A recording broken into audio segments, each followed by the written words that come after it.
ka-vlog! Welcome back sa aking videos for today. Ayan, nakalib tayo sa work.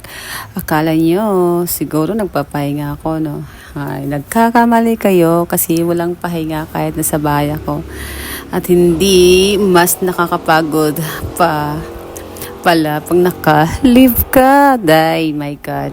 Kasi today, ang mission natin ay Operation General Cleaning. Sabi kasi nila, pag nakalib ka daw, dapat nagre-relax. Tama ba yun? Yun ang sabi nila, pero di ko alam. Kasi sa bahay namin, pag nakalib ka, automatic kang house helper. Totoo ba? Charis-charis lang. Kaya samahan nyo na ako ngayon habang nililinis natin ang bahay at tingnan natin kung matatapos ko ba ito or ako yung matatapos kay mother.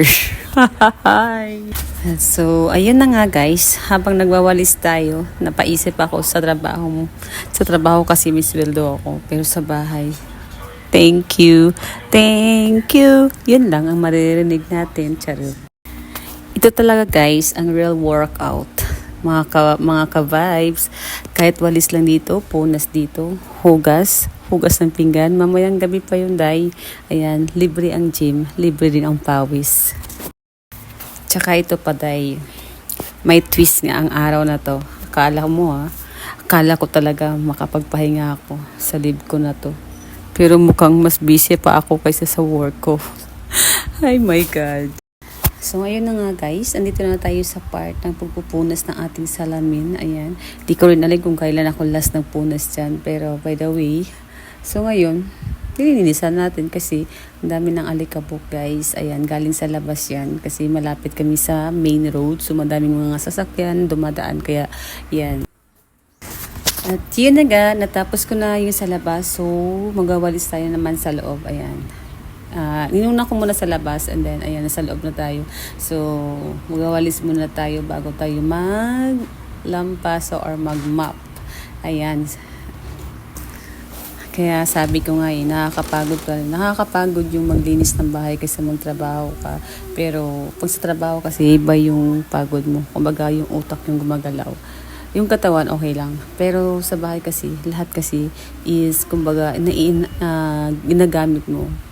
Utak, katawa, diba? Nakakapagod guys. Grabe yung pawis ko dyan, promise.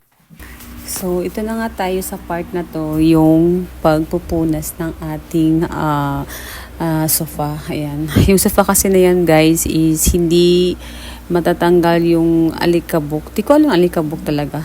Kasi parang pumuputi siya pag hindi siya nilinisan ng weekly. Ayan. So, ginamitan ko siya ng basang tela.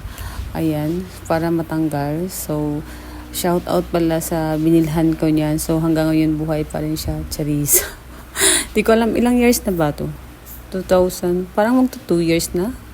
2 years na yata guys. Ayan, andyan pa rin siya, diba? Matibay pa rin. Matibay yung gawa nila. Tsaka nakaset pala yan guys. Dalawang maliit na upuan. Tsaka yung malaki. Tapos may kasamang table, ayan. Magkano lang bili ko yan guys? Mura lang pero matibay. So, at last guys, nalinis ko na lahat. So, ayan. Finally, nagmamap na ako dyan sa taas. So, patapos na rin tayo sa taas. So, ayan guys, pasensya na po sa aking mapa.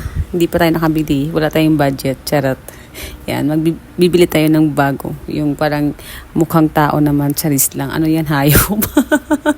Joke lang guys. Ayan guys, patapos na tayo. Parang naglalaro lang ako, no? Tingnan nyo naman, di ba? Pero basang-basaan ako ng pawis niyan guys. Parang yung likod ko basa na talaga. Parang nag-gym talaga ako guys. Pero ayan, di pa rin pumapayat.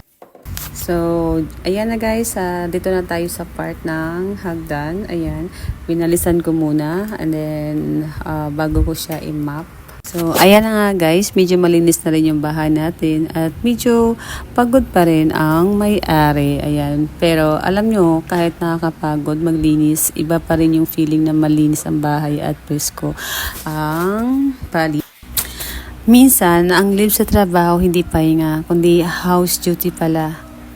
Kaya kung nag-enjoy kayo guys sa aking video na to, don't forget to like, share, and subscribe. See you on the next vlog guys. And baka next time naman makapagpahinga na ako sana.